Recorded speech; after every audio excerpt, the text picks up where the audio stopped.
Ya, dialog kembali kami lanjutkan masih dengan tim ses Jokowi JK, Toto Sufianto. Pak Toto, ini kan sebetulnya Anda tadi sempat bilang bahwa perbaikan-perbaikan di bidang SDM dan juga IPTEK itu sudah dilakukan, tapi belum cukup. Nah, apakah memang ini adalah menjadi kelemahan pemerintah terdahulu? Mungkin setengah-setengah atau seperti apa Anda melihatnya?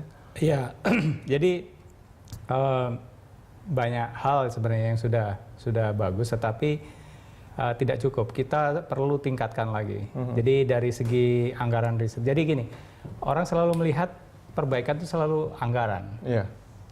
Tidak selalu. Jadi makanya itu sinergi antara anggaran dan masyarakat yang terinspirasi tadi. Jadi saya bayangkan saya itu akan besar, tetapi bukan berarti kita tidak peduli anggaran. Kita ingin banyak hal di beberapa pos itu sebenarnya anggarannya bisa ditingkatkan.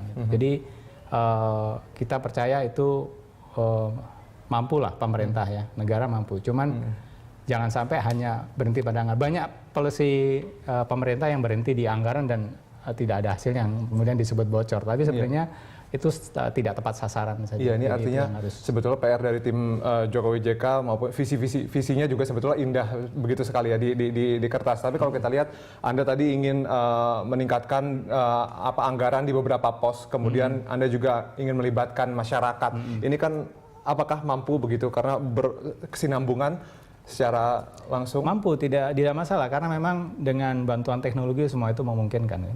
Jadi bukan partisipasi masyarakat itu terus harus datang ke kantor, tidak juga kan. Mereka bisa ke website, ke situs-situs pemerintah, nanti semuanya harus open. Jadi anggaran juga harus bisa diawasi.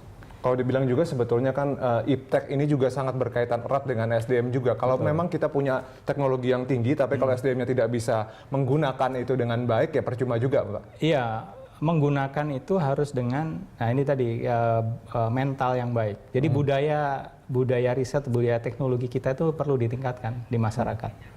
Tetapi bukan berarti kita ketinggalan. Bayangkan kita itu masyarakat yang untuk Facebook atau media sosial paling tinggi beberapa di 5 besar di dunia. Gadget kita juga paling canggih. Jadi jangan dikira masyarakat juga tidak siap. Saya kira siap. Cuman tinggal dari negara bagaimana itu mendorong masyarakat untuk menggunakan ke hal-hal yang produktif, yang positif. Gitu. Ini lagi-lagi mungkin kembali ke masalah revolusi mental yang didengung-dengungkan oleh Jokowi dan juga JK. Kita tentu saja ingin mengubah budaya masyarakat, tapi kemudian yang paling mungkin lama waktunya. Dan bagaimana sebetulnya kiat-kiat yang paling ideal yang dipunyai oleh tim Jokowi JK untuk itu segera mungkin bisa dilakukan? Iya, jadi kita akan makin banyak melibatkan masyarakat dalam mengontrol kerja aparat pemerintah. Jadi kalau dia memang aparat pemerintah itu tugasnya untuk membina misalnya kerajinan rakyat di daerah. Nah, sentra-sentra kerajinan rakyat itu atau usaha mikro, kecil dan menengah itu yang mengontrol, bisa mengontrol kerja dinas ini sebenarnya nggak seperti apa gitu. Jadi tidak lagi misteri gitu.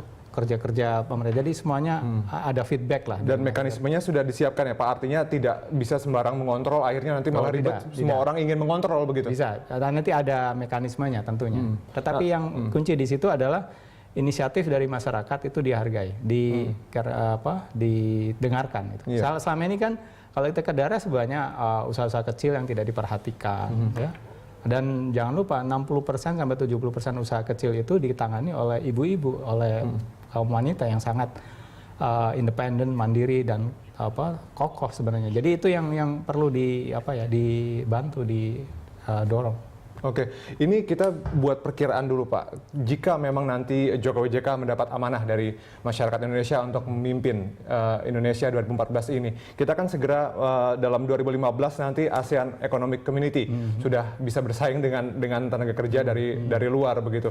Seberapa lama kita bisa bersaing? Apakah ada blueprintnya begitu sudah disiapkan oleh tim Jokowi JK? Sudah, itu bahkan kita amati sejak tahun 90-an. Jadi kita sebenarnya sudah bersaing di ASEAN itu sejak 90-an, kalau tidak salah. Jadi sebenarnya banyak tenaga-tenaga asing yang sudah masuk ke Indonesia. Dan saya kira kalau kita lihat sekarang dengan gaji yang ada sekarang di Indonesia, itu sekarang kita sudah bisa meng-hire orang Indonesia sendiri yang kalau zaman 90-an atau 2000 itu mungkin kerja di luar. Di luar, tapi ya? sekarang orang punya gaji 100 juta atau lebih itu biasa, tapi dulu nggak ada. Akhirnya orang-orang Indonesia yang kelas dunia itu akhirnya lebih nyaman kerja di Indonesia. Karena sebenarnya pada intinya mereka ingin kerja di Indonesia.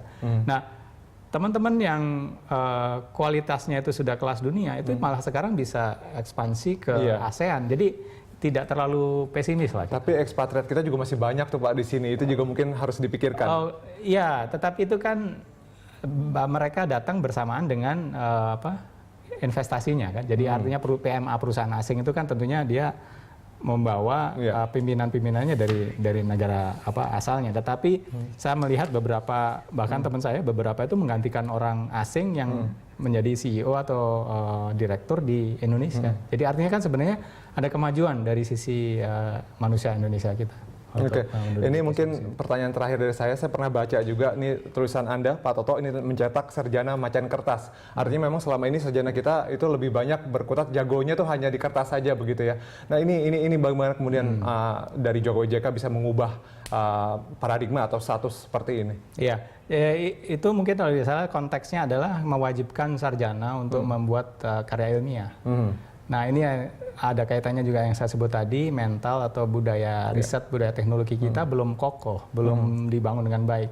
Sehingga ketika diwajibkan mahasiswa itu menulis, sementara belum dilatih untuk menulis ilmiah seperti yang menulis dan menulis ilmiah itu sesuatu yang berbeda, karena menulis saja tidak cukup untuk menulis ilmiah.